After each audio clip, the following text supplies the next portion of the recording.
Welcome back to Most Basic Top 10. I'm Landon. I'm so excited to be here, but not all the time we make videos that are all, smiles and joy. So this right here is the top 10 shocking deaths of 2016. And a lot has happened in 2016. A lot of deaths has happened in 2016. There was a lot of celebrity deaths right at the end of 2016 that shocked a lot of us. So let me ask you guys, which death do you think was the most shocking, or which death shocked you guys the most? Let me know in the comment section below. And let me know if you agree with our list.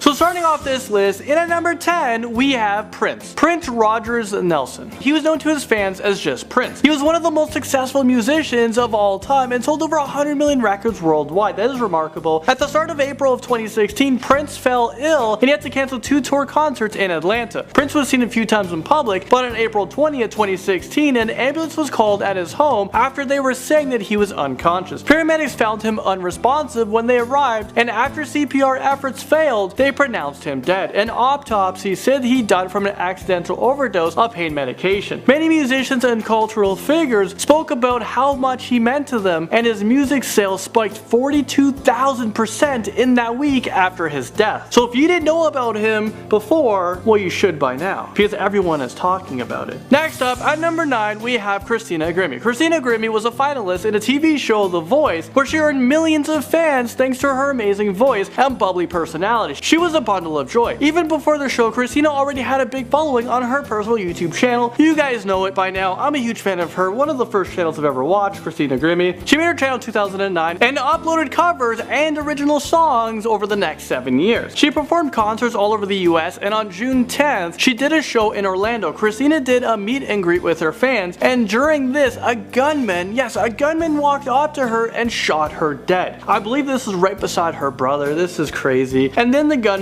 killed himself. His motives are still not fully known. There was an outpouring of shock and grief all over social media from her mentors, and we're talking about the mentors on The Voice, her fellow singers, and especially the millions of fans who adored her. Christina was just 22 years old when she was killed, and her death made everyone evaluate their safeties of stars, no matter how young they are. And I remember as soon as that happened, VidCon was not much after. There was like heavy security there to protect YouTube stars. Okay, moving into number 8, we have Muhammad Ali. So he was born Cassius Clay Jr., but everyone knew him as Muhammad Ali. He's celebrated by some as the greatest boxer to have ever lived. That's a statement that Ali would most likely agree with, as he was famous for saying, "I'm the greatest." At the height of his career, he was the undisputed heavyweight champion of boxing. Sadly, his years of intense boxing left him with brain injuries that resulted in a diagnosis of Parkinson's syndrome in 1984. Over the next 20 years, Ali's condition got worse and he made fewer public appearances. He was cared for by his family, and on June 3rd, 2016, he died from septic shock stemming from a respiratory illness. In the 12 hours after his death, he was the #1 trending topic on Facebook for days as people shared their praises for him, and he was all over social media. Next up at number 7, we have Carrie Fisher. A lot of you guys might say, oh my god, she should be at number 1. We all know she was a very recent death. She was an amazing person. She was an American actress, writer, producer who is famously known for her role as playing Princess Leia in the Star Wars saga.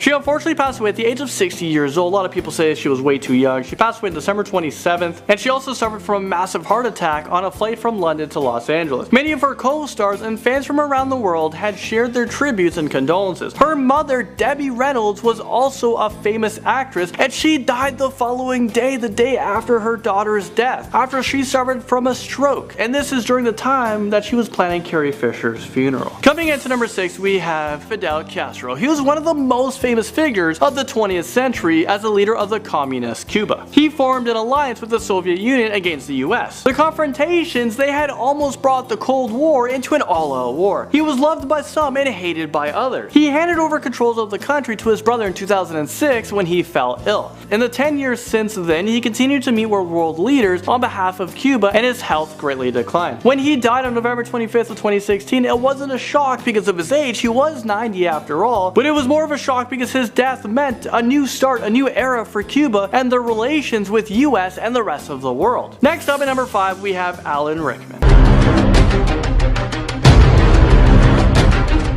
Older fans of Alan Rickman might know him as the villain from the original Die Hard movies, but for most people, Alan Rickman was Snape, Professor Snape from Harry Potter. He was the dark and mysterious person, but had a good heart. So he was the potions professor in the movie Harry Potter. Harry Potter fans fell in love with Snape, the actor who played him. In 2005, Alan Rickman suffered a minor stroke that led to his diagnosis of pancreatic cancer. He told nobody this apart from those close to him, which is why his death on January 14th, 2016 came as a complete shock to everyone. He was only 69 years old. Moving on to number 4, we have Leonard Cohen. For 50 years, Leonard Cohen was one of the most popular folk singers in the world. His songs inspired millions of people and also his fellow songwriters. In 1994, Jeff Buckley recorded one of Leonard's songs and made it his most famous. It was Hallelujah. Hallelujah. He continued to produce albums for many years until his last year in December of 2013. Leonard had been suffering from cancer, but not many people knew it. After falling at his home on November 7, 2016, he died peacefully in his sleep. Next up at number 3, we have Doris Roberts. From 1951 until her death, which was last year, Doris Roberts was a very famous figure on American television. Her most famous role was as Marie Barron, Raymond's mother in the hit TV show Everybody Loves Raymond. While working on that show, she won 4 Emmy Awards for Outstanding Actress in a comedy series. She died in her sleep from a stroke on April 17th of last year. Although she was 90 years old, her death came as a surprise to many. She seemed to be in good health and was already on set to appear in a number of movies and TV shows. Moving on to number 2, we have Gene Wilder. Gene Wilder was an actor who was famous for movies such as Blazing Saddles and Young Frankenstein. Why don't you go where fashion sits? But was most famous for playing Willy Wonka in the original Willy Wonka and the Chocolate Factory movie. That movie was so good. Although Willy Wonka already existed as a character in the book, many people felt that Gene made this character his own. He literally was Willy Wonka. In his later years, Gene developed Alzheimer's disease. He kept the condition quite private because he didn't want to sadden his younger fans. On August 29, 2016, Gene's family said he died peacefully while listening to Over the Rainbow, which was one of his favorite songs. And finally, at number 1, David Bowie. In conversations about the most influential musicians of all time, David Bowie's name is often heard. His songs such as Let's Dance, Changes, Space Oddity, Starman, and Life on Mars earned him millions of fans all over the world. He released 26 albums and sold 140 million records worldwide throughout his career. From early fame in the 1960s England to worldwide tours and album sales, he was a giant figure in music right up to his last ever album titled The Black Star. 2 days after that album was released, Bowie died from liver cancer, and that was on January 10th, 2016. His death came as a surprise to everyone but his family, as he had not told anyone about the cancer. He had been diagnosed 18 months before, so this was a shock to everybody. Well, there you guys have it. Thank you guys so much for watching this video. Those were some of the most shocking deaths of 2016. There's a list out there right now about people who might die in 2017. I'm not looking forward to starting 2018 with like another video like this one. So let's just take every day as if it's our last, and let's just live life to the greatest. So thank you guys so much for watching this video, and I'll see you guys all in the next most amazing top 10 video. Bye.